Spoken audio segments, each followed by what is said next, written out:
Woo! Man, it is good to be back behind this mic. I missed all you sons of bitches. Couple reasons. I've been away. One, I was crazy sick for almost a month, and then I was hyper-focused, still am, getting the new HQ ready for the clan to move into in a couple weeks. Follow me on social media to keep along with that. I don't want to hold you up with that stuff. I'll get into it later. And then if you've been following me for a bit, you noticed, may have, that my name has changed. Name of the show has changed to Be Raw Podcast from the Kitchen Table. Many, many reasons for that. And again, I'll get into that as well later. But one big reason, I wanted it to be a little more Walt. Yeah, you're going to get a lot more of me and what's in my heart and on my mind. Thought the other one was going in a little different direction. So we're heading in no man's land territory, and I'm super excited about it. And I could not ask for a better episode to launch the rebrand than today.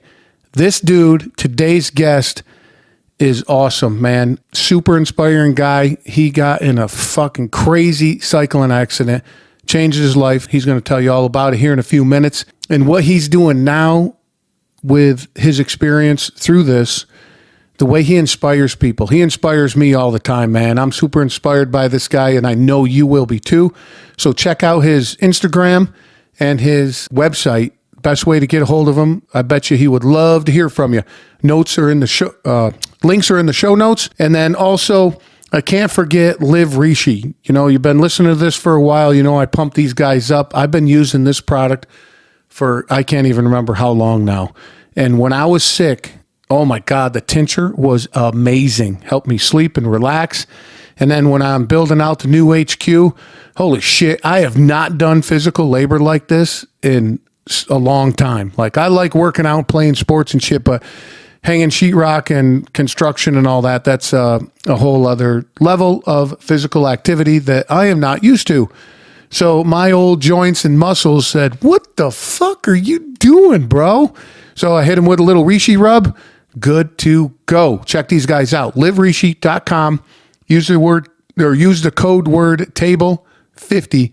You're going to get 50% off your entire order. Awesome product, awesome people. Again, I would never push anything that I don't use and enjoy myself.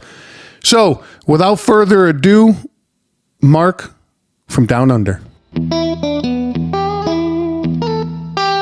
either, dude. So yep. Whatever you say. Goes out. All right. Cool. Goes out, man. And my disclaimer is anything you say now is on the internet. Yep. That's all so good. Don't talk about shit that people you don't want them to hear about. Yep. All good. All right. Yep. Here we go, dude. Thanks for reaching out. And we got a couple similarities, you and I. Oh, really? Yeah. You didn't know that? It. No, tell me about it. Well, I like working out. And I was paralyzed from a back injury.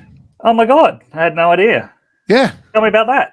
Are we going to talk about that on when we're recording now? I don't know. Yeah, we've been recording, dude. Yeah. No, because then your story really obviously has a personal touch to me. I'm like, I know how this guy feels. I know exactly how this guy feels. How did yours happen? 20-something years of abusing my body, and it finally gave out. Wow. So okay. I was working on Habitat for Humanity. A lot of regulars know this story, but I do enjoy telling it because for the one person that's never heard it before, same with your philosophy. If it helps them, gives them a blueprint to encourage them to move on, that's why I like to tell my story as well. But You know what Habitat for Humanity is? Have you ever heard of that organization? No, I haven't. No, I'm interested. They build homes for the less fortunate. Yeah, that's awesome. So what we do is you volunteer for a day or two or whatever, and there's a contractor on site, and he asks what your ability is, and you give him your said ability, and he puts you to work. And I was putting a kitchen floor down, tongue and groove kitchen floor, and I stood up and I felt and heard a pop in my back, and I said, "Shit, all right, well that's gonna hurt for a couple of days because." Through my life, I've popped my back quite a bit just from other activities. And I said, well, I'll stay off in a couple of days. finish the day working, drive home, wake up at like 2:00 in the morning. I can't feel nothing from my waist down. Oh my God. That's scary. Yep. So I was like, what the fuck? All right. I guess we got to handle this. And get to the hospital. By that time, But how'd you get to the hospital? Like, how'd you get to a phone and organize that other things? Well, my wife. Well, phone next to you? Yeah. Well, my wife is there, and I wake her up, and she's like half asleep, and she's like, "Don't worry about it. Just breathe in and out. Just relax, baby. It's okay." And I'm like, "Okay, maybe it's just in my head then." And then the pain set in. I was like, "Okay, that's not cool." So we called the paramedics, and these two very, very nice young ladies show up, and they can't get the gurney into the bedroom because of the way the hallway was. Yep. So these two very nice young paramedics have to drag my 280-pound ass over to the door and get me on a gurney because I can't use my legs. I couldn't use my legs. Yeah. You know? Yeah. Well, they would have had to protect your back as they did that, wouldn't they? How'd they drag you over there? One arm over each one of them. Oh, really? Okay. Jeez. Yeah, and pain, dude, pain. Yeah, pain. I can imagine.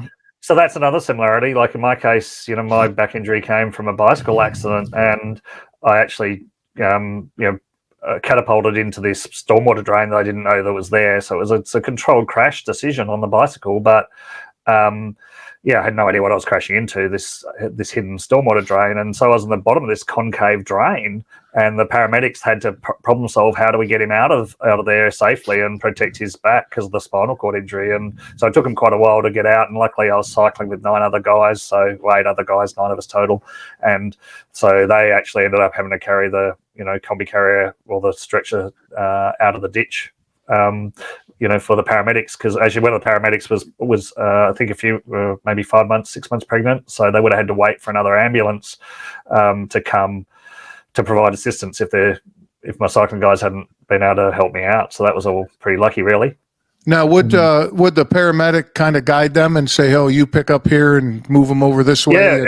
Yeah. So I sort of vaguely remember all this chatter around me. I mean, the pain was off the scale, so you're feeling pretty vague through it all. But I remember. And I didn't really appreciate till afterwards how long it had taken when they sort of, over the days after started talking me through it. But yeah, the paramedics definitely, first of all, they tried a few things and then they realized they couldn't. So then they came up with a plan and they talked everyone through the plan. This is what we're going to do. So they effectively put me on half a stretcher, which they could sort of get half underneath me, and then lifted me 2 inches off the ground and then spun me 30 degrees, if you like, with that stretcher position, then put me back down the ground, and then maneuvered the stretcher out again, and then put it around me in this new position so that they could actually get me on there properly. And then they had to carry me about 30 meters away from the ambulance before the ditch was sort of flat enough for them to be able to walk up out of it, and then walk me back around to the ambulance. And of course, I had no idea any of that stuff was happening. I just knew I was in pain and it hurt, and I didn't really know, Yeah, people try to, they'll say, "Hey, describe the pain," and I'm like, I can't. I ain't got no words. There's nothing that can describe that. I've tried to, but and I think that was one of the really interesting things from the book, because I had some people come into hospital and tell me about other stories of people that have been through similar incidents, and that really helped me believe, which is why I'm really keen to try and share stuff with other people. And then I was interviewing one of those.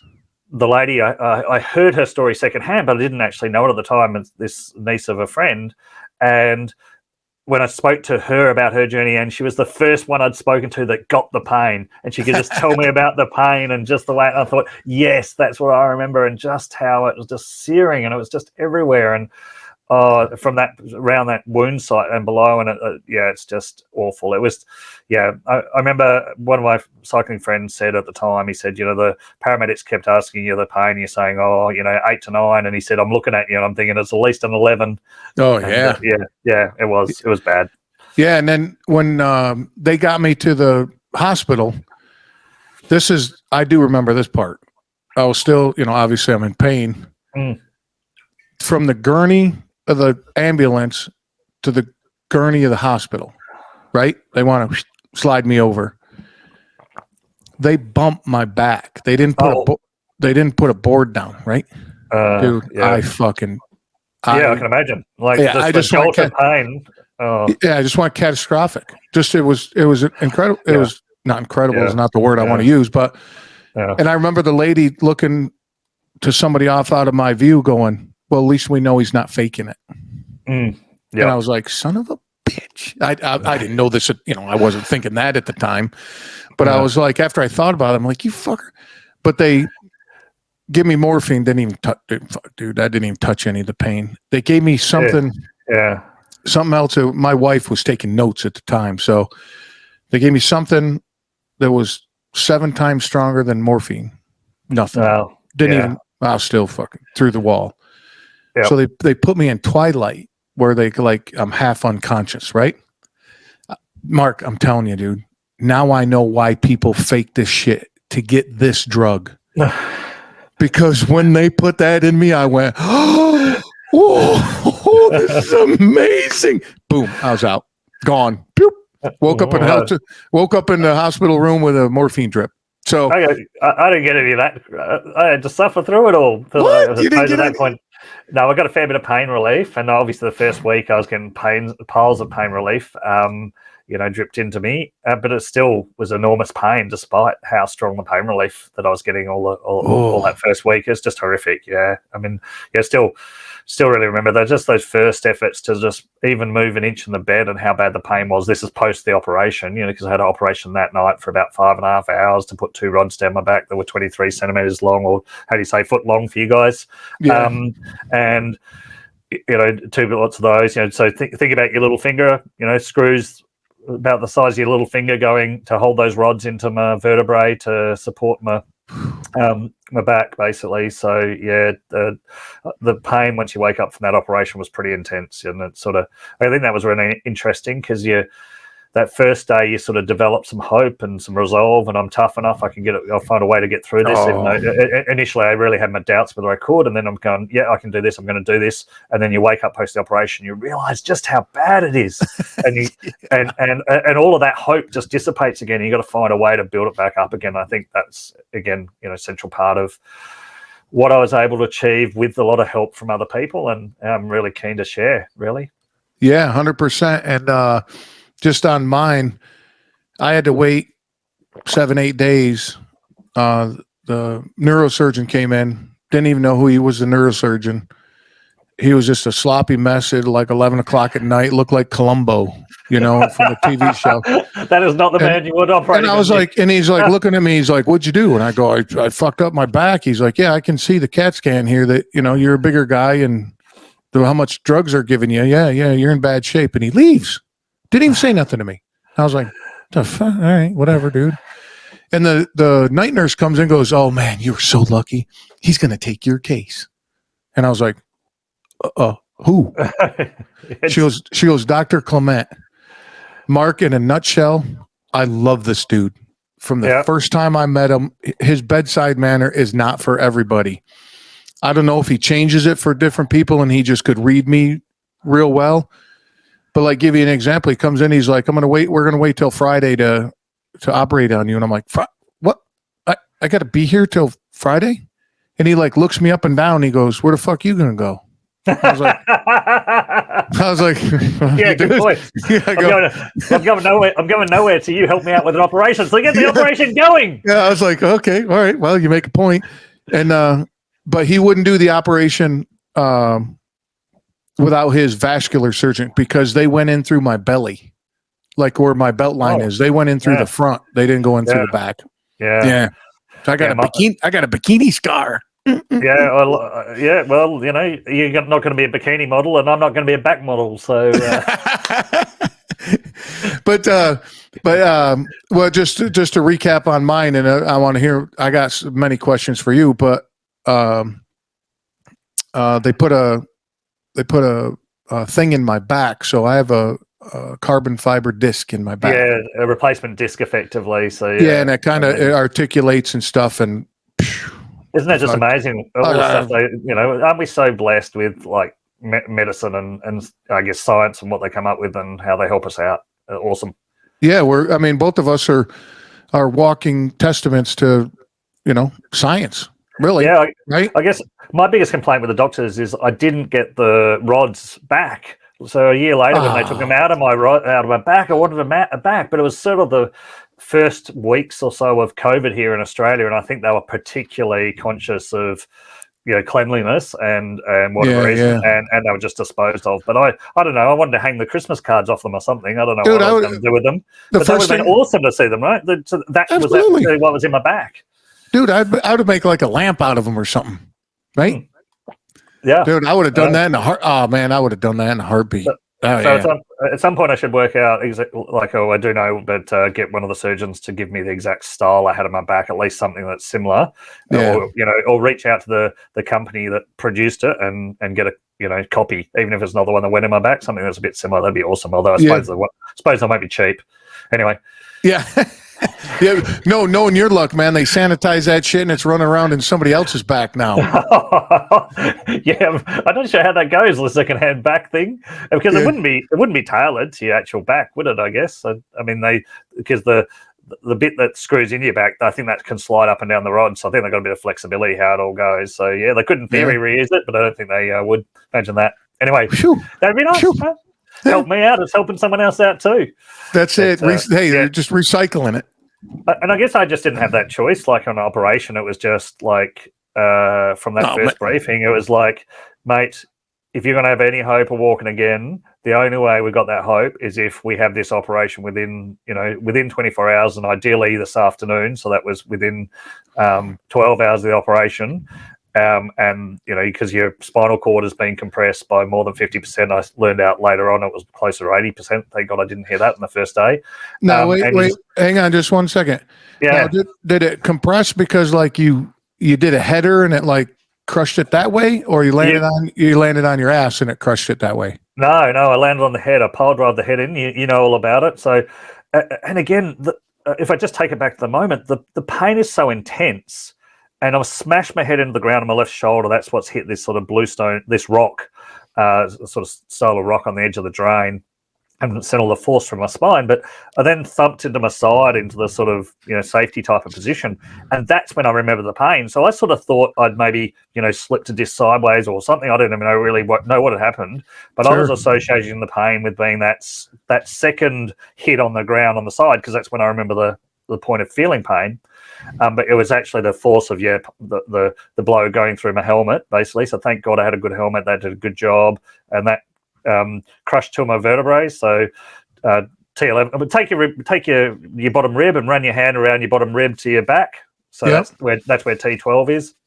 So that one's 40% of its original height, and a bit of that, which is half an inch square, if you like, went for a little walk in the spinal cord, and so only a tiny sliver of my spinal cord wasn't impacted, compressed at that point in time, and they didn't know how much actual severing damage had been done, but obviously there's been some given how I recovered, but it was mainly about this at that point in time, this compression. How do we find a way to effectively jack the spine back up using these rods to try and allow the natural pulsing of the spinal cord to push this piece of vertebrae back out of the spinal cord area? And only if we can do that within 24 hours, you're going to have any hope of walking again, basically, was my memory of the message. But even then, they didn't paint a great picture of walking. I'm good now. I can sort of walk about half my capability pre-injury. So I'm not very good in the dark or, on uneven surfaces, etc. And about half the speed I used to. But I'm not too bad. But the picture I had of that first briefing was someone that was probably in a wheelchair a fair bit of the time and able to get up around on crutches or some other walking aids some of the time. So it was a pretty depressing first conversation about my future prospects, and I was only going to get those future prospects if the operation was successful. I guess I never really had a choice. I didn't feel like I had a choice, or my mind wasn't looking for a choice. It was just, I'm comfortable. We're going the operation. That's the first hurdle. We just got to get through that first hurdle, get through that one, and then work out what the next hurdle is. And we'll work out how we get through that one. Yeah. And then, did you lose a couple inches in height? That's my joke, is I'm a centimetre shorter these days because of basically just the size of the vertebrae, because it's 40% of its original height, and each vertebrae is an inch tall. And I've lost half an inch of height. Yeah, that same thing happened with me. I actually bumped up just a little bit because the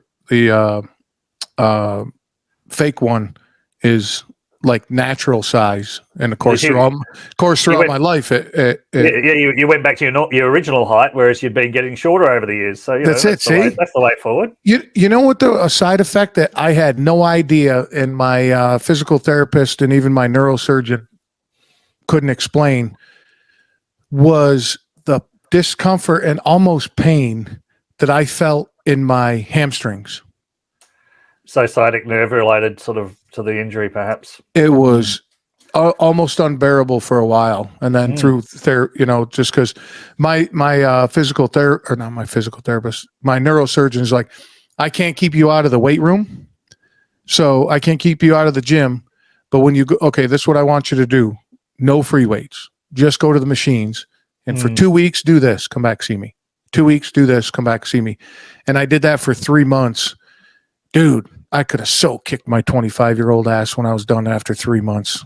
I was unbelievably strong at that point. Just focused on, and I guess I probably don't have the same gym capabilities you, but when I was in hospital, like, it was just depressing being in hospital. I was there for 7 weeks, and where the particular unit I was in was a pretty tough unit to be in. And my escape was just going to the gym. I'd just go there for 3 hours and just whatever I can. And I was mainly doing stretching type exercises because I couldn't really do much at all body wise. And I had some specific routines around trying to regain some leg strength and some foot movement. So I'd do those.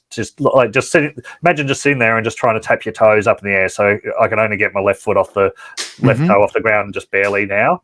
But I just sit there and just how do I just tap my feet?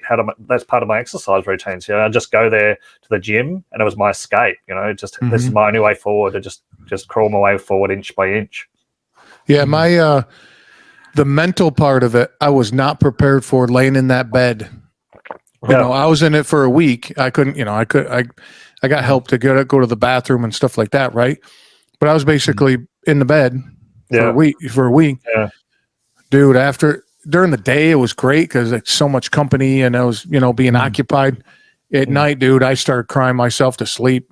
And the night before, my wife at the time, I'm married to her now, but at that time, I wasn't even telling her that I was crying myself to sleep. Yeah, it's hard to talk about that stuff too, right? Yeah, So it's pretty private. How bad those moments when you're feeling really bad. Yeah. And then she came in the night before the surgery. She come from work. She come in, completely fucking lost it, dude. I was in a fetal position, crying. Dude, I'm like, how do these people lay in these beds for so long? I'm just not built that way mentally. I mean, if I didn't have a choice, I'd obviously I'd have to deal with that at that time. Yeah. But, I'd sit there and scratch my leg and go, holy shit, dude, am I ever going to walk again? Yeah. Yeah. I think it's, obviously people do get through that situation where they have an even worse impact than we did, and they lose their ability to walk, and they, amazing resolve and make very successful, lives for them ahead. So people do it all the time. People overcome. Life is imperfect, and people overcome imperfect shit all the time. They really do, right? People are incredible. I guess in my case, probably I was lucky. I think it was 5-6 days after the operation before I actually managed to get up and go to the toilet or anything like that. But I just couldn't be moved. It wasn't safe to be put on a toilet or moved. So anyway, that's not much fun. But I guess they got me up and moving about 36 hours after the operation, and I was scared absolute crapless when they said you're going to get up and stand after 30 hours. Seriously, I mean, at that stage, I knew my legs didn't work. I'm thinking, how are you going to get me to stand? I had 2 big physios either side, and they sort of taught me how to sit up on the edge of the bed first, and my legs are sort of shaking on the other side of the bed because they don't work. And then they hoiked me up onto what they call a rollator, like this big heavy-duty wheeled walking frame. I'm not sure if you used one of those at all in your recovery, but they're like a pretty heavy-duty piece of steel, basically, with these 2 big arms on there that you can you put, like, I could rest my forearms on there and grip on these handles, and they're really solid pieces of steel with 4 big wheels on the bottom. And I'd just stand up, if you like, with my legs taking some more weight and then my body pushing a fair bit more of my weight down through those arms. Yeah, sure. Which I wasn't supposed to be using the left side of my body because I had a fractured left scapula, so your left shoulder, 3 fractured left ribs, and a fractured left wrist. But I had no choice but to put some weight through that left side because I just couldn't hold myself up otherwise. Yeah. Jesus, dude. And then when I came out of my surgery, it wasn't only a couple hours later that the physical therapist came. She's like, "Get out of bed." I'm like, "What? Yeah, fuck, dude. Yeah. What? It's a pretty scary when they do that to you, right? But they just know that that movement helps you get better. The sooner you start moving." Oh, dude, you'll love this. Then this had such a huge impact on me. So with no little bit of bitching, I was not happy about getting out of bed. I was scared shitless, right? So get out of bed. Basically a walker, a little, not as big as the one you're talking about, but not just a little walker like you're used to seeing. Someone kind of in between. And I basically held myself up and kind of just shuffled my toes, because I was scared to put any weight on my legs. Yeah. It was cool because I could feel them now, though. I could reach down, like scratch my knee and be like, oh, I can feel it. So we get down to her physical therapy room and she's like, "Hey, go in this door right here." So, I kind of shuffle. Mark, I stopped halfway through the door. Across the door, or across the room, of course, she's got like stairs and a toilet and a sink. I got the equipment like for that stuff. Yep. But painted as big as the wall, from floor to ceiling to wall, said "Motion is lotion." Yeah. I think those mantras work, right? And then you remember it, and you remember that that's the way forward. Like, I just got to have motion. Dude, I made merchandise for that. That's how much it impacted me. I mean, and I tell people all the time, like my brother, he'll complain that his back hurts. I'm like, "Dude, your back hurts because you're not doing anything." Yeah. He's like, "Well, I can't do anything because my back hurts." I go, just walk down to the driveway and back. And it spirals, right? It spirals. Once you start to lose control of that pain, in particular, and let pain dictate you. And I get that people out there are living with really bad pain. That's tough, right? But if you start to let it dictate you, it just gets worse and worse and worse, and you can't move forward. You just got to find a way to focus on what you can do, not what you can't do, and then keep doing that, and then broaden what you can do. 100%. And learning about your story, I was in the same not predicament. What's the word I'm looking for? Situation. The support group that I had around me, dude, priceless. Yep. Priceless. Yep. The medical, obviously the professional medical team, right? But friends and family, my wife is just a rock star. I mean, it was incredible. And that helped me mentally overcome those challenges. Yeah, and even just like you said, like nurses or physios or the people that help you do stuff, right? They just at moments, like I remember having a really big cry one morning, and just the way the nurse sat with me and just turned that around for me was just amazing. Because it's sort of it's always one of those hardest hitting things is that expectation gap. So you expect one thing and then something else happens, and I had this like in terms of what I was seeing as a big setback.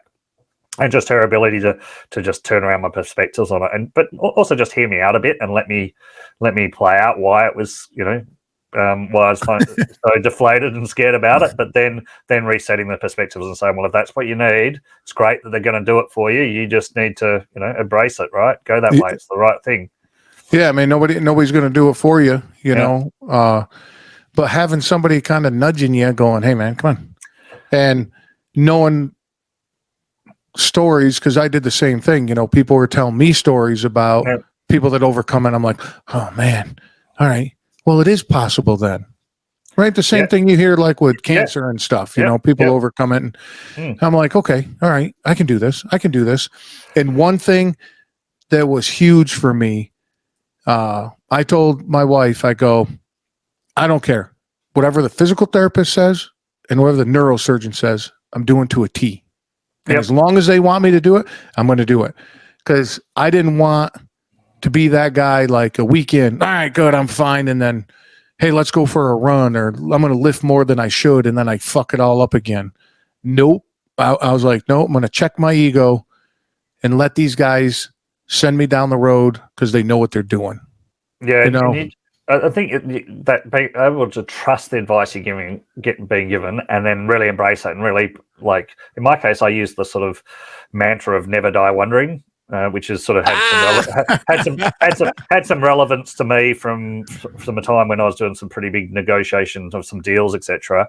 And I just remember using that and just thinking, like, just don't leave anything in the tank here, Mark. There's a book from a coach here in Australia, don't die with the music in you, sort of idea, Yeah, that's awesome, dude. How do you just go, I'm going to give this everything and embrace what they're telling me? And I probably at times also push the boundaries of, oh, well, okay, you're telling me this, but what more? Can I do something more?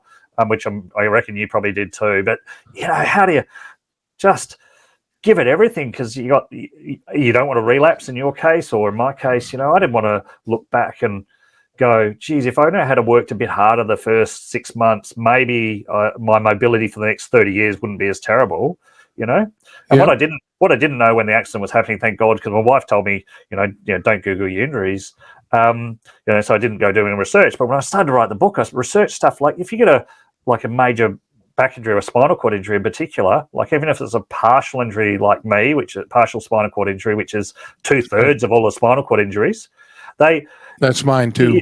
Your life expectancy goes down 10%. Part of that will be just because you Trauma. let your life spiral out of control and it just all becomes too hard. Part of it will be because it's just become too hard and people give up on life, and that's pretty horrible, right? Right. But that's a pretty nasty statistic to know. Like, that's not going to help me drive myself forward. So how do you embrace that positive side of, just I'm going to leave nothing in the tank here. Never die wondering. I'm going to do this. Dude, I love that. Never die wondering. Dude, that's awesome. And then the other thing too is you were talking about recovery and people and wondering if you're going to do that again, right? I'm like scratching my leg and like wonder if I'm going to feel that again. One thing, it seems small, and I know you're going to understand this. It seems really small because you take it for granted. Bending over the sink to brush your teeth. Dude, when I came out of surgery, I went into the physical therapist room. She's like, I want you to lean against the sink and bend over like you're brush. Fuck, dude, collapse. Down I went. Oh, really? Yeah. I don't think I was trying any bending. Yeah, you were in a little different situation. But just like little things like that you take for granted. Now, going back about, did I give it everything I could for the first 6 months so I could live the best I can for the next 30 years. Yeah. Right. And that's kind of the way the attitude I had. I'm like, no, you got to give it everything you can because one, people around you depend on you. Right. But if you're not in good shape, you can't take care of the people around you. And that was kind of my drive. I felt like I was going to be a burden. Like, I'm going to be not just I'm going to be able to take care of them, but I'm now going to flip, rather than being someone that's a positive contributor to all this, busy family we've got. So I'm going to be someone that almost gets left behind some of the time because it's just too hard to take him out. It's just, and I just hated that idea. Now, and I know that's an exaggeration of the situation that my mind, catastrophe that my mind created in the moment, probably, it would never, because yes, I might have physically been that bad, but I don't know that my family and my friends would have left me at home in the way that I was catastrophizing it, but that's what you're doing to yourself at that point in time because you just feel so displaced from the person you were before. And I think that I found that the hardest thing, and just how do I keep working my way through, what I can do rather than focusing on what I can't do, and then do a bit more and just push and find a bit more you can do and just inch your way forward. My phrase on that is tick it forward. Just tick it forward a little bit. Tick, next, tick it. Yep. You're not, and I want to talk to you a little bit about business too, but, I had that, I still do, but when I had my own business, that's what I looked, and I learned that through a business podcast was, write it down. I'm not going to, I want to be a millionaire. Well, I ain't going to have today. So what are the 3-4 things that you can do right now, today, to get you closer to that? Just take it forward a little bit. And I took that theory into my recovery as well, just a little bit. Exactly the same, right? Like, so I had to dream big. I had to have aspirations, even though. So I remember when they said, "Oh, they couldn't be too concrete about the impacts of the spinal cord injury." So I'd go, "Well, if every spinal cord injury is unique, then every recovery can be unique, and this is the style of recovery I might be able to achieve, and what I want to do." I couldn't visualize fully recovering, but I could visualize nearly fully recovering.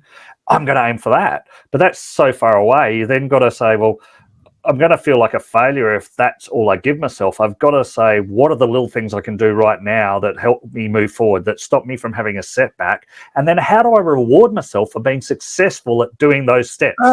I like that. So you will get the aspiration if you reward yourself for the effort that you said you'd apply, if you reward yourself for the attitude you said you'd apply, the way you reach out for help when you need it, which isn't always easy. Don't be proud. I just need help in this way. Who's going to help me do this? If you can reward yourself for taking those little steps, then you're more likely to keep doing them because positive feedback reinvigorates effort and belief. 100% agree. Because if you beat yourself, if you get that, if you complete that few things that you're looking to do, if you said to yourself, "Oh man, that's not good enough. Oh man, I need to do more than that." Well, that doesn't do me any good. But I call that aggressive patience.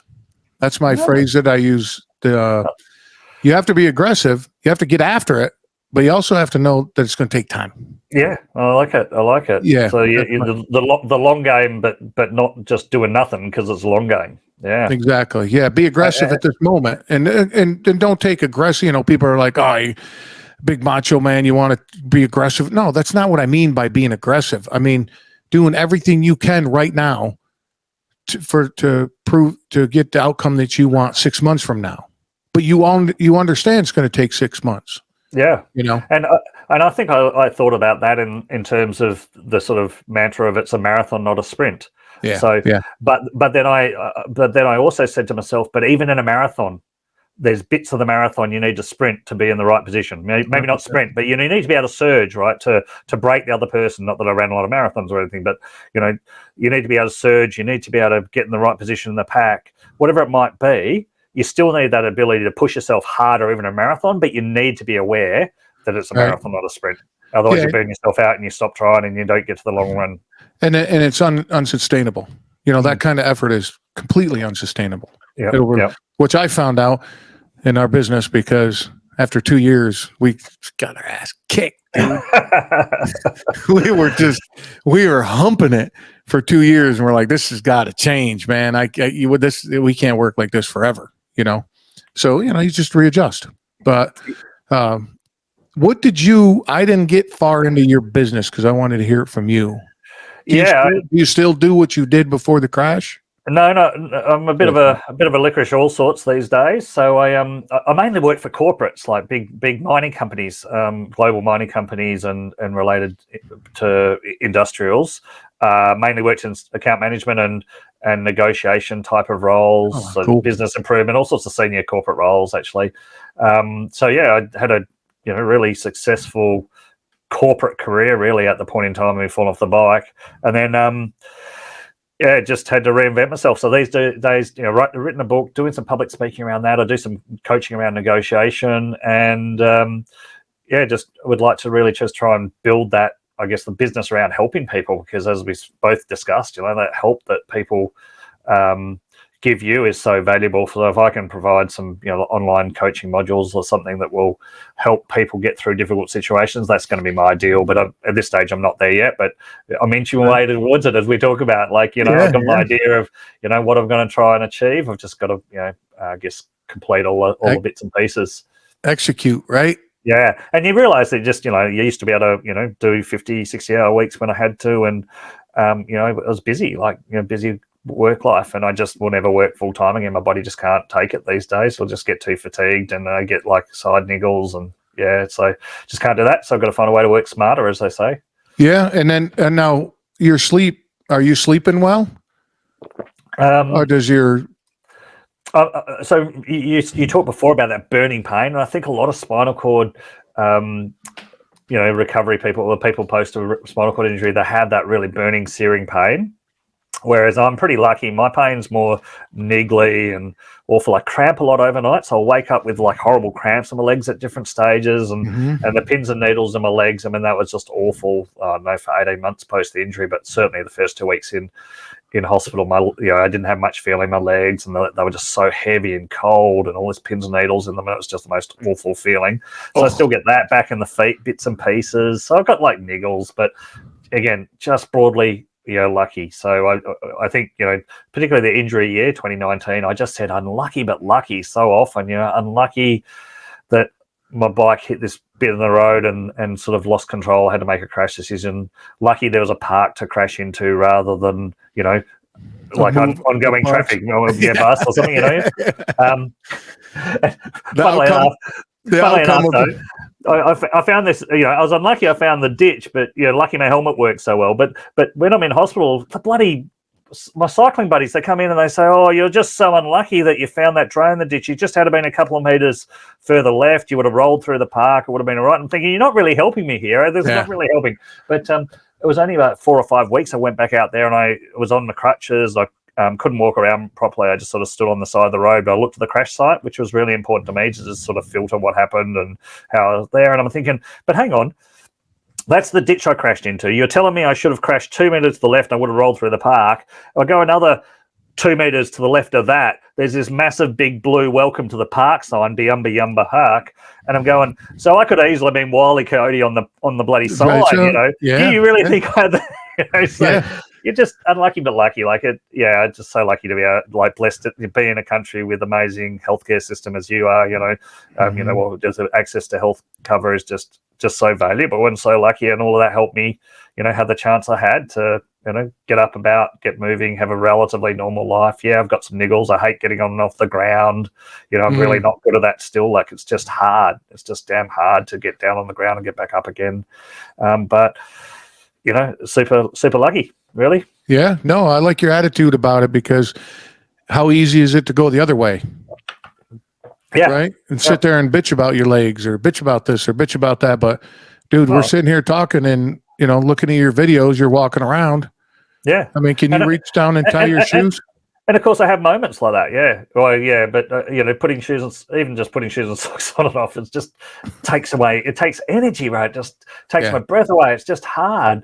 But, yeah, to be able to do it's just great, and so you have moments where you just get, oh God, I'm just over this. Can I really do this for another 30 years with these sorts of, and then you realize just how, many good things around you, good friends, good experiences to be had, and I can still really do, pretty much everything I wanted to do before. I won't be running any marathons or winning any 100-meter sprints. Even with Brisbane I live in Brisbane, Australia, and even with us having the 2032 Olympics, I looked up all the Paralympic options and go, nothing. I go, oh my God, I'm shit at that, and I'm shit at that, and I'm shit at that. So I'm so disappointed. Damn it, dude. I can't even get in on that. Oh God. Oh, well, can't even. I mean, they're just so amazing, the Paralympians, and I just love watching them. And if you get a good commentator and they're telling what these people have gone through to get to what they're doing on TV in front of you, I just love it. I'm captivated. They are just so brilliant. We recently just had the Commonwealth Games. You guys don't do Commonwealth Games, but basically all of it. How you kicked out England 400 years ago. Congratulations. We're going to celebrate. We've still got them. Anyway, we got 300 years ago. Whatever. Anyway. What's 100 years, dude? Whatever. Commonwealth. The Commonwealth Games, and these three ladies from Australia in a swimming event, and they're blind, and no one told them what had happened in the race. So the commentators interviewing them post the race, and she's the one that tells them that one of them's won the gold and the world record, and just the look on their faces, because you'd think as they hit the wall in the pool, they'd have like a guide or something that tells them, oh, you're first or something. But whatever reason, they just weren't told that where they'd finished the race, and they're sitting there being interviewed, and it was about halfway through the interview, they said, can someone let us know how we actually went? By the way, man, how do we do? What? Yeah, exactly. You won. Exactly. I mean, awesome. You won in world record time, and you can imagine the expression on her face when she heard that, and the joy, and just how wonderful that we can share watching someone go through something so tough and just prevail and just well, it's humanity, isn't it? It's just humanity, isn't it? It's just awesome. We all go through tough stuff, and some obviously just do some amazing things. So I was in Colorado Springs, Colorado, for many years. I worked for Coca-Cola, who obviously sponsors the Olympics. Well, the Olympic Training Center is in Colorado Springs, Colorado, where I lived.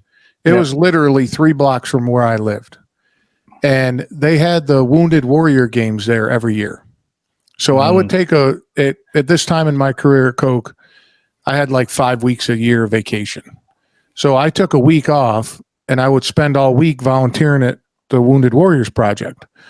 And and according to my boss, I was on vacation because I was like, I don't need anybody to know what I'm doing. I'm not doing it for that, Yep.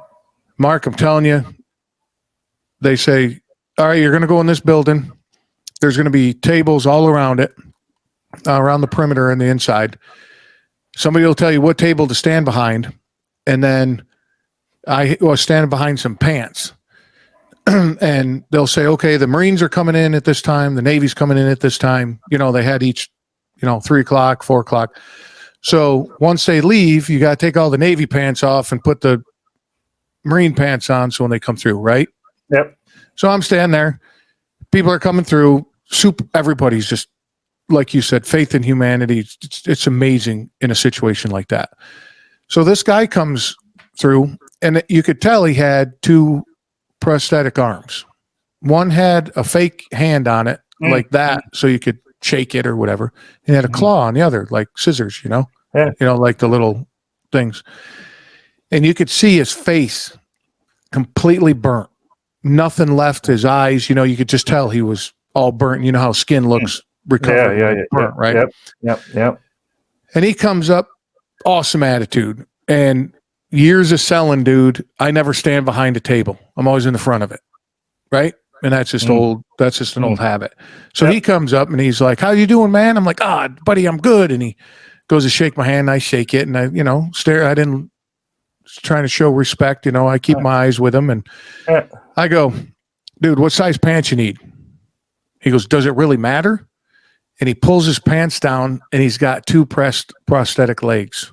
Oh my God. And I was like, he's like, mediums work, man. I was like, okay, here you go. And I go, hey, bud, thanks for what you do. And I appreciate it. If you need anything, I'll be around all week. And he goes, no, man, no, dude. And he puts his arm on my shoulder. He goes, thank you for what you do, and gave me a hug. And I was like, huh. Dude, incredible experience. And that ability to keep practicing gratitude, like that sort of example where he's grateful for what you do, even though it should be the reverse. I think from anyone's perspective, it should be the reverse. But he turns it back, and that just helps him be grounded. I think it helps us all to remember, the good things we've got when we're grateful for them. Grateful for it, or just practice gratitude around anything. And all week, I was like, how's this dude put a shirt on? How's this dude go to the bathroom? I just like thinking of, like, I would be doing something, and I'm like, oh, if I was in that guy's position, how would I be doing this? Yeah. Even that first week it was probably like, for me,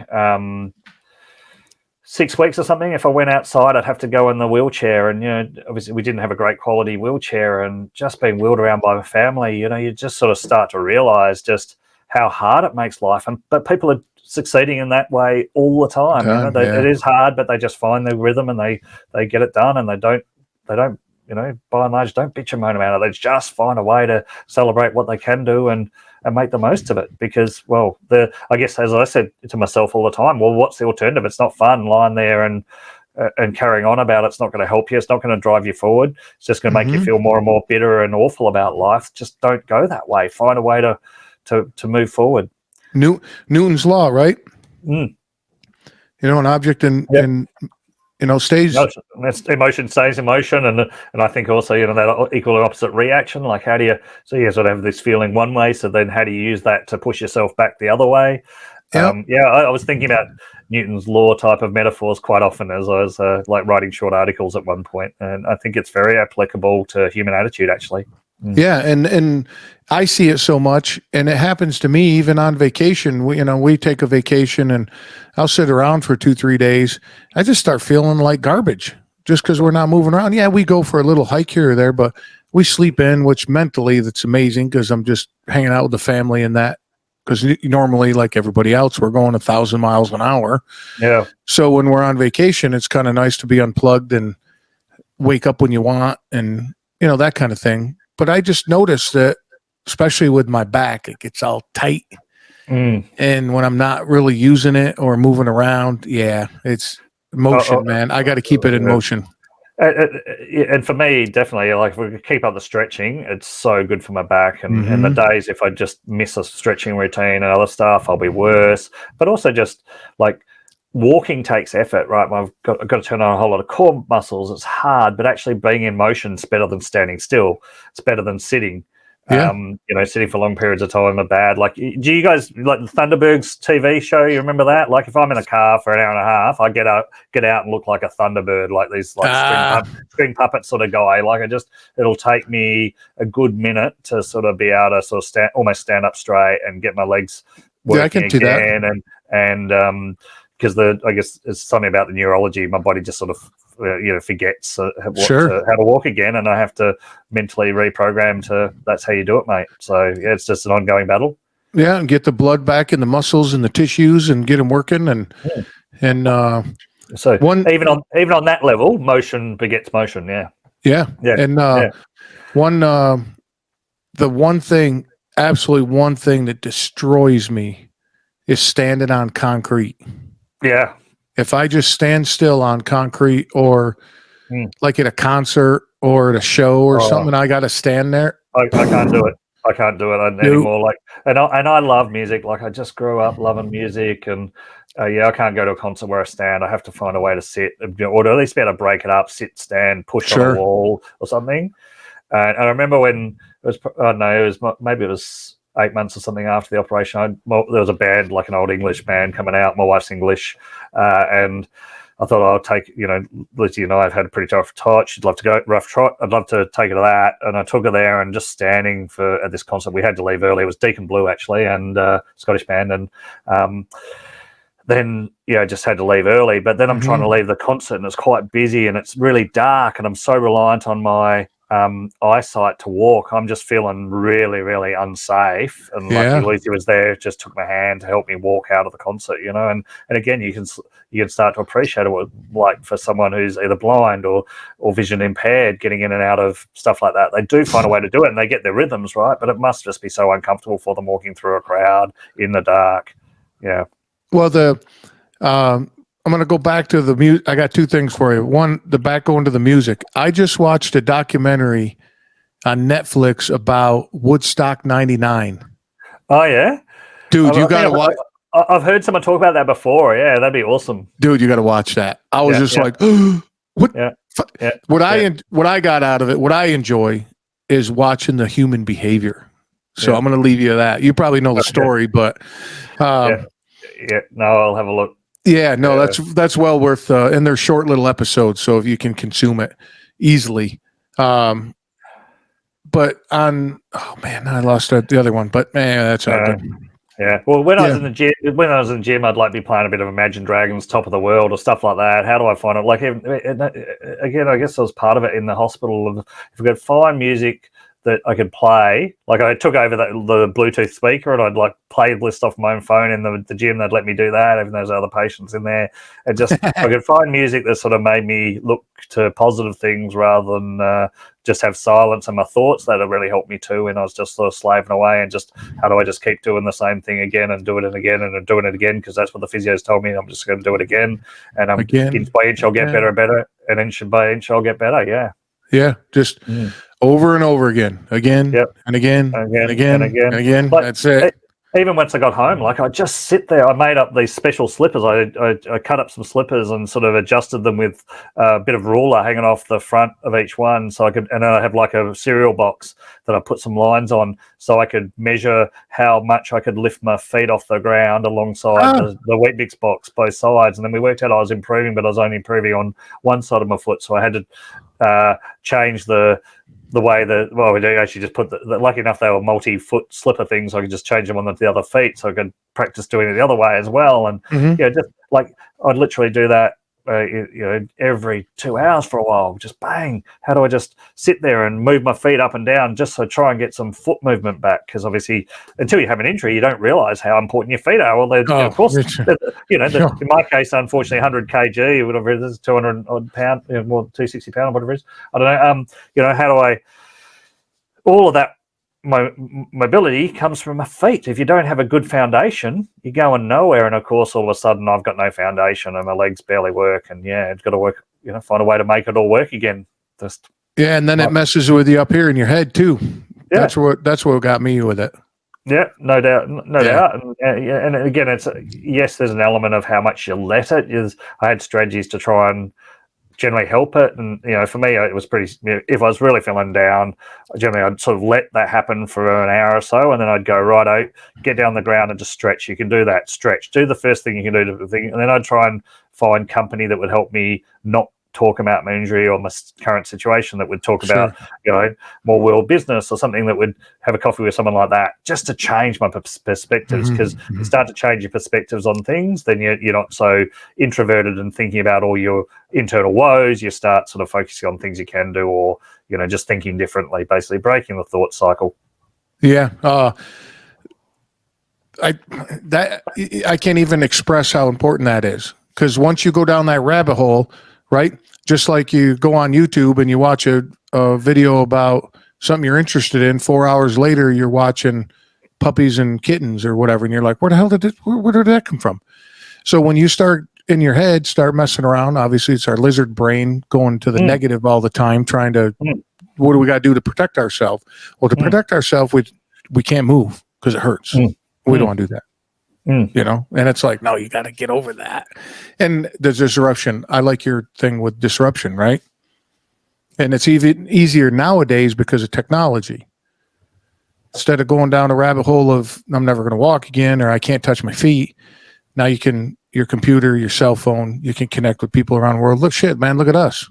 We're on opposite sides of the world. Yeah, exactly. The world is incredible, and it's just going to, and if you just again, even if you're not making much progress, if you can just find a way to hang in there, then some step change in what they know about stem cell research or whatever else it might be that thing that creates the impetus. And if you can, rather than just give up, if you can protect what you've got, you're in a much better place to respond when they have the technology shift. And I guess that's one of the biggest issues, though, they see for the amazing research they do about repairing spinal cord nerve damage, is the people that will benefit the most from it haven't been able to move for a long period of time. So even if you get their the nerve responses working properly back, so that they can they should be able to do stuff, the muscles have stopped don't know how to work. They're so weak. So how, and there's a lot of effort. I think the same in the States, that here in Australia, of how do you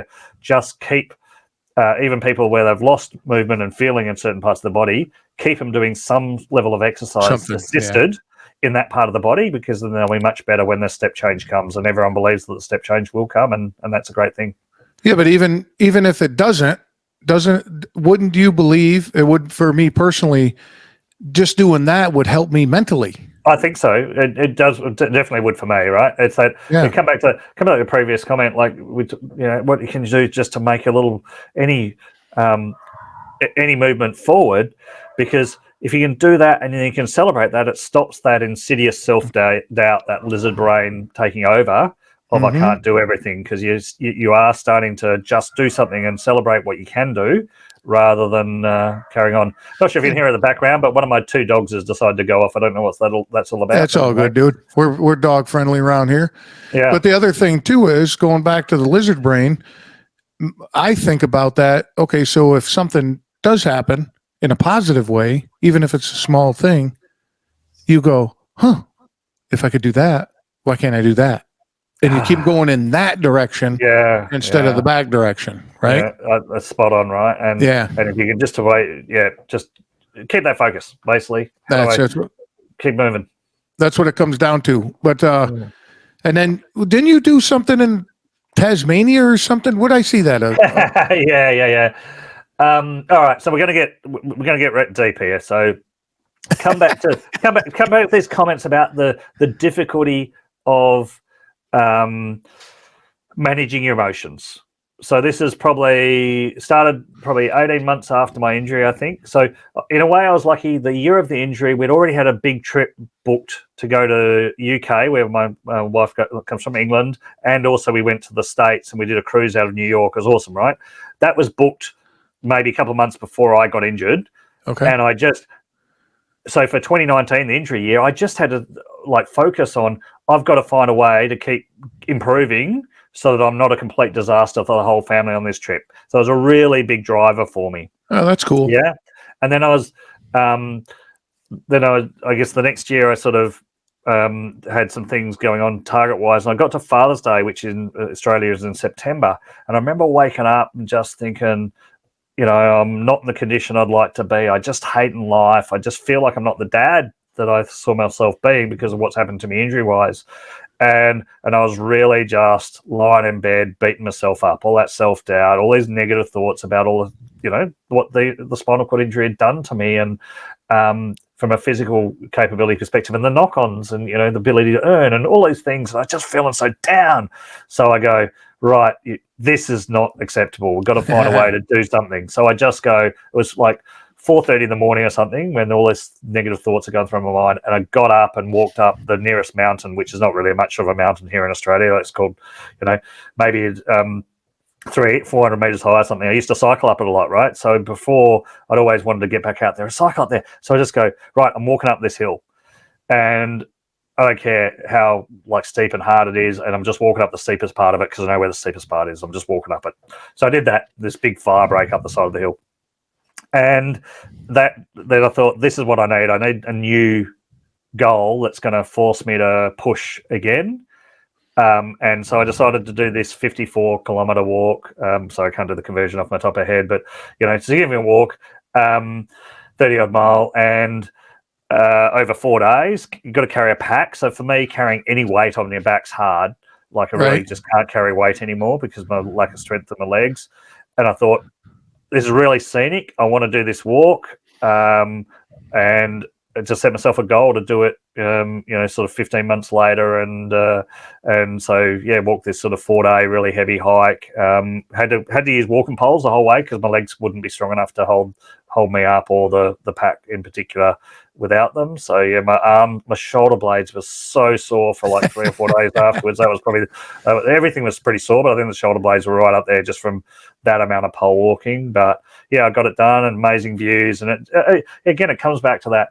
How do I have a level of aspiration that helps me reconnect with what do I just need to do? What are the little things I just need to do now to keep moving forward? And that big aspirational goal was really important for me in that. And my cousin come over from Perth, and my best man from a wedding come over with his wife from Perth, and we had a few.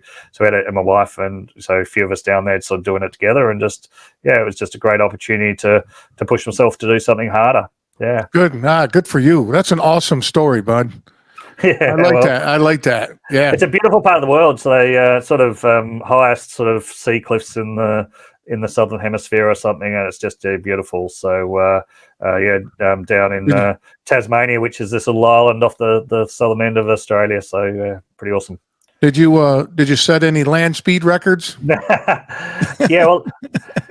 So there's a particularly heavy. The last day is a particularly heavy day, and I'd always said I wouldn't do this side trip that was a lot of steps up and down, and of course white line fever. I'm there, and I go, look, I haven't deteriorated that badly today. I'm really, really sore, but I'm only going to be here once. I've only got the opportunity to do this whole walk once. I'm going to push my sorry ass down that hill and back up it, and I'm going to do it, which I did. But then from there, you've got an hour to walk back to the bus. And for me, that last hour, that sort of that journey, like pre-injury, I would have done that. It's mainly downhill into the bay. I would have done it in 40 minutes, even though the rating for the walk is an hour, because they always overrate how long it's going to take you to do walks. Sure. My sorry ass got down there in 80 minutes.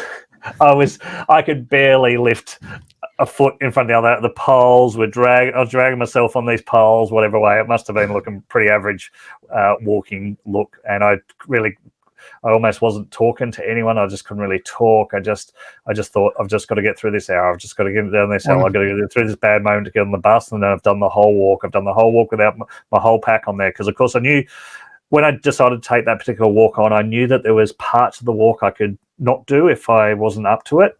And right. I had my cousin and my best man there who had both said, we'll carry some of your pack if you need that too. So I had these nice, I guess, safety nets if everything went bad. But I did the whole thing by myself. I got it done. And that last hour, all I'm thinking is you're just so close. Just get through this last hour. Get to that bus and you've done the whole thing yourself. Yeah, so yeah, it's awesome. Good. Well, yeah, good. Yeah. Congratulations, dude. So, yeah. And now I need a new one. What are you gonna do? What are you gonna do now, dude? Well, I definitely want to go down the canyon sometime, because I went. I can't remember which of the trailheads I went down, but I did in 2018 April. We went round sort of down through the states through canyon country a lot, and I went. I wasn't planning to get, because I was only by myself. None of my other family members wanted to come down to the canyon with me. I got about 3/4 of the way down the Grand Canyon before I turned, just thinking that's enough. So I guess now mentally I'm going, given the condition I'm in, it would be a massive achievement to get to the bottom of that bugger and get back up again. Okay. So I'd love to do that sometime. And there's a walk in the north end of South New Zealand. They call it the Queen Charlotte Pass, and I want to do that. So I've got a few targets in terms of doing tough walks, but I want to do next tough stuff. So yeah. Yeah, I've been all over the United States on a motorcycle, and the two most beautiful places I've ever been is in Utah and Yellowstone. Yeah. I haven't done Yellowstone yet. I've had so many people rave about it. I've got to get there sometime, and Utah is just awesome. Like Bryce Canyon's on, and again, come back to that mental thing. Like when I fell off the bicycle, the day I fell off, I was supposed to be flying to Salt Lake City. I was working on a project, and I'd been there just before, and I had this most amazing skiing weekend. God, I loved it. And and the year before we'd been there and done Zion Canyon and had a great time. And then and Bryce, and anyway, I was supposed to be supporting this other Aussie guy on this project the day I fell off, and I just missed the flight. They were operating on my spine the day that I was supposed to be flying to Salt Lake City, right, on the night. And then the weekend after, or 2 weekends later, because his family come over to join him because he was there a bit longer on the trip, and they went to Zion Canyon at my recommendation. They took a picture of themselves at this lookout that I'd been to and loved, and they sent it to me. And on the one hand, I was so happy for him that he'd followed my instructions, that he'd gone to that and he said it was just most. And the other day, I'm just bawling my eyes out. I'm a bawling my eyes out, thinking that's the stuff I used to love doing. That's the shit I really love doing. Hiking. I can remember walking. Is it the Z Trail or whatever it is? In the Zion, and like the really tough zigzag trail thing. Mm-hmm. And thinking I didn't do the one the really narrow Angel's Landing or whatever it is. I didn't do that one. I did the anyway.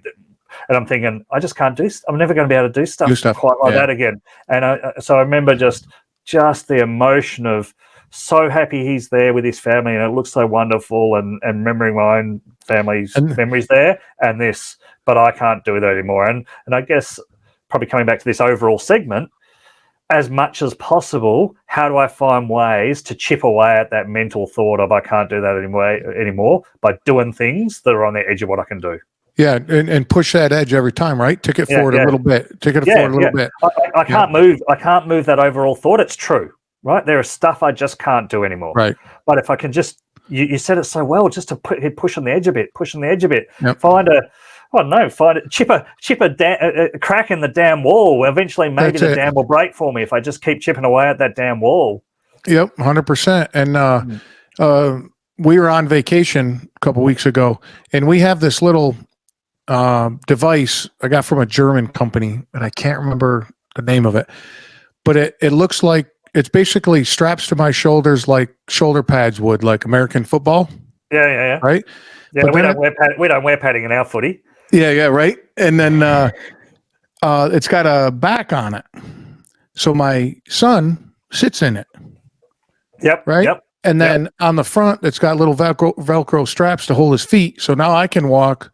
Yep. You know the classic dad look where he's carrying on his shoulders. I could do that, but my hands are free. Yeah. Okay. Well, he's 25 pounds, right? Yeah. The weight is not the problem.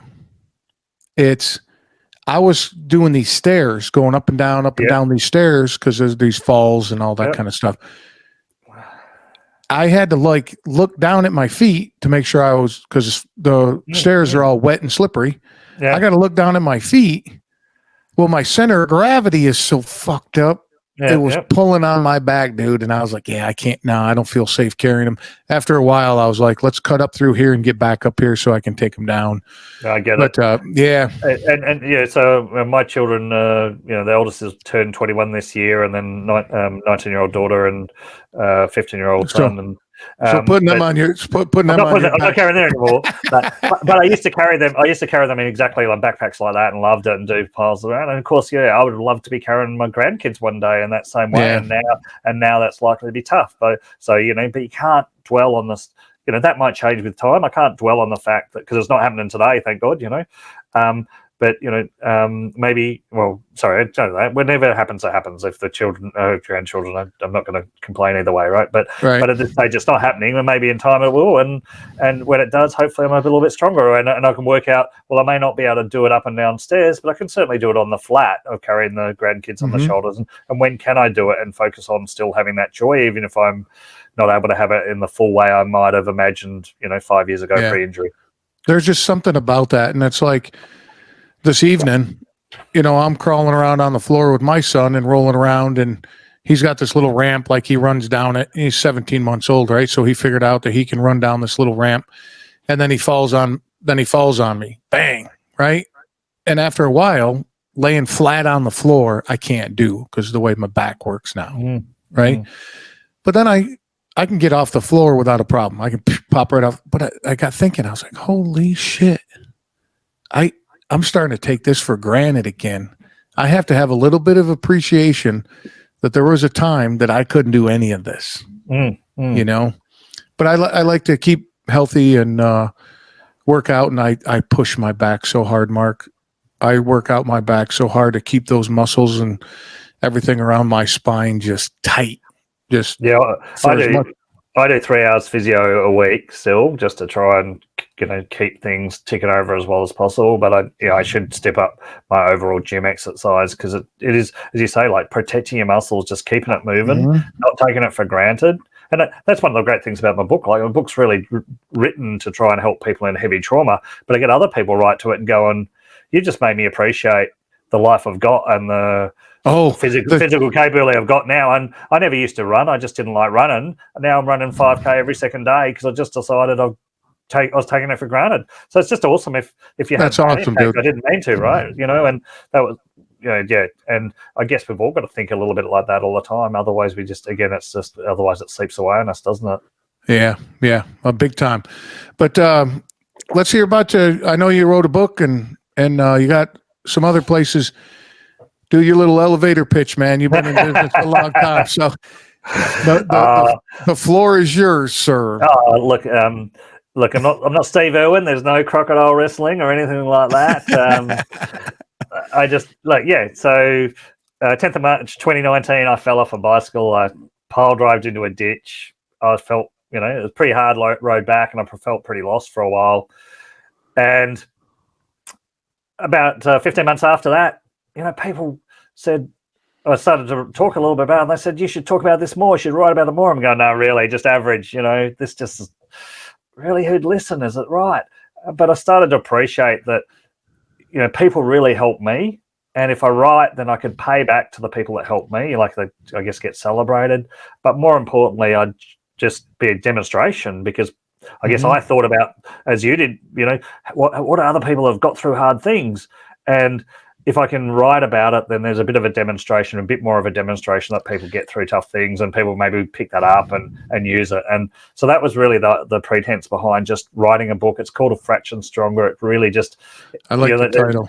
I just wanted that idea that we're already stronger than we realize. We just don't, a bit of that self-doubt thing, but mostly just that self-kindness of really celebrating and remembering and spending time just going, I'd got through that hard stuff before, and the hard shit that I did before is going to help me in the future. And if we just celebrate that a little bit more, cement it, we can tap into it better, because we need it when we're going through something really tough. So I wanted them to think a bit, I'm stronger than I realized, but also if I just do these little things and I do them over and over again, I can be a fraction stronger by just inching my way up, inching my way forward. And that was really the two themes from the title. When I was writing the book, for most of its journey, I wanted to call it "It's Not About the Fall."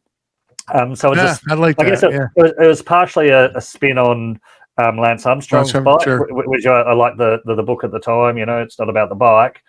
Obviously, you probably feel less attached about the book these days, but I remember loving the book at the time, and so it's not about the fall was sort of my working title, but because I wanted it to be, it's about how you get up. It's not about how you fell down. It doesn't matter, right? We're all falling down all the time. It's about how we choose to get up, and so I still have that sort of line in the book, in the early parts of the book. But we went for a fraction stronger because that's really how I want people to feel, both looking backwards and looking forwards. That's awesome, dude. I do love the title. I do like it's not about the book. Not about the fall. Or not about the fall, yeah. And when when we were on vacation, we listened to an audiobook by Rob Lowe, the actor. Oh, yeah? Amazing, dude, by the way. If you like audiobooks, fucking phenomenal. I'm not a Rob Lowe fan, but, dude, this book was phenomenal. I still want to do green lights. I want to do green lights because I reckon green lights hearing Matthew McConaughey all the way through would just be awesome. I just love Matthew McConaughey. Oh, dude, it's awesome. But that one too. That one too. Green lights. Back to Rob Lowe. Rob Lowe. His title. If I knew that 2 years ago, that's what I would have named this podcast. Stories I only tell my friends. I went, fuck. That's amazing. I like that one. That gets your interest. Yeah. I liked it. But those two books, though, highly recommend. Highly recommend both those books. Yeah. I'm about to record my own audiobook in good for you, 2 weeks' time. So that's good. So that's a hard one because you sort of go, it's another 3,000 Aussie dollars that, it's probably not going to pay itself back for another 10 years, right? Doing the audiobook. They don't, the economics of it don't seem to work here in Australia. I don't know what it's like in the States, but I just had to hold myself to account, really. The book was written to try and help people. I couldn't hold a book for the first probably 3 weeks in any way, shape, or form. I wouldn't have been able to read a book for it's just from an energy perspective. Like I could have physically held it in front of my face, but you had one hand to be able to try and do anything with the book, and from an energy intensity perspective, it just didn't make any sense. So if I'm really holding myself to account to how do I help people in great need, then I think the audiobook's a way forward. So and I've certainly from people that have got friends that have suffered a stroke, I've had a number of bits of feedback there saying, look, I was able to read it, but I've got so many other stroke friends that can't. And I think they'd love your book, so they've particularly been pushing me to do it. So it's that'll run you ragged, dude. Reading that that's not an eeasy thing. And I guess that's an interesting thing too. When you write a book, and you get friends say, I feel like because I know you so well, when I was reading the book, I could just feel like you were talking to me. It was just the most beautiful feeling. And I'm thinking, I couldn't think anything worse than having to listen to me for 8 hours. So I'm glad you like that idea. Dude, and your style of book, obviously, I haven't read it yet, but your style of book, I'm a huge fan of the author reading it because now I can get your emotion and inflection through it. Yeah. To where if you hire somebody, you're like, what the fuck, dude, don't know what I went through. And one of the podcasts I was on, she actually asked me to read a bit of the book, which I hadn't done that in that way before, and it was really nice because it made you think that. Because I particularly read about this period, it was a real step change for me where the physio was getting in behind me. She was holding me upright because I couldn't hold my body upright. I'd have to hold on to two things with my hands to keep my top half of my body upright at that point in time. Just not strong enough to hold my body up, right? My legs didn't support me, but more than that, I couldn't control my upper body enough because of the lack of back strength and the way all the muscles weren't working to hold myself upright. So she'd get me, I'd have to take my shirt off. She'd physically get behind me and hold me upright and then tell me to walk as fast as I could. So in the book, of course, you might read that and you might read the way I'm writing. I had this slapping of my feet on the ground, slap, slap, slap, slap as I walked, right? But you might read it as being slap, slap, slap, because you don't realize the cadence of it. But it was really, she wanted me to walk as fast as I can. So I'd be going along, my feet it would be hurting, all this pain coming up through my feet because I couldn't control my feet. And they're just slap, slap, slap, slap, slap as I'm walking along. And it's scary, but it was helping me move forward, and she wanted me to do it. And to basically, she was forcing me to walk when I couldn't walk in order to try and reawaken the nerves. Sure. Yeah, absolutely. She believed they could be reawoken if we just did this, and she did a lot of prep work beforehand. So I guess by being asked to read out a second of the book, it really made me appreciate that there's parts of the book that people just don't. They're going to get a far better understanding, I guess, of the way it was going down when you read it too. And I had a gentleman, I agree with you 100%. And then also I had a gentleman tell me that the way he reads, it's very, very, very clinical. He's like, burp, burp, burp, burp, burp, burp, and he takes like 3 sentences at a time. And he says he knows it, but that's how he reads. So he goes, to read like a medical journal, I can consume that very, very quickly and have that information. But to like read your book, he would read it the same way. So that emotion's not going to come through. But he goes, but when I listen to it, blows my mind. So I'm really looking forward to that. It's going to be a pretty special thing to do. That's fun. Life before and after Audible. Big difference. But Audible. All right, dude. I'm going to get you out of here. Yeah, no, I really appreciate having been around. It's awesome. Yeah, thanks for reaching out. And just hang on tight, but we got some other things to discuss. Excellent. Right? Thanks so much, Walt. Thanks, listeners. Thanks, buddy. Talk to you. So during this episode, did you wonder how you would handle what happened with Mark? Inspiring, right? Awesome dude. He's going to be back on for sure. Connect with him. Links are in the show notes to everywhere he's available. And also connect with me. Would love to have you. Be Raw Podcast everywhere. Instagram, Facebook, and BeRawPodcast.com is my website. But I'm going to get you out of here because I know you got shit to do. And Live Rishi. Good, awesome CBD product. All right, hailing you from the diner capital of the world, New Jersey. Till next time.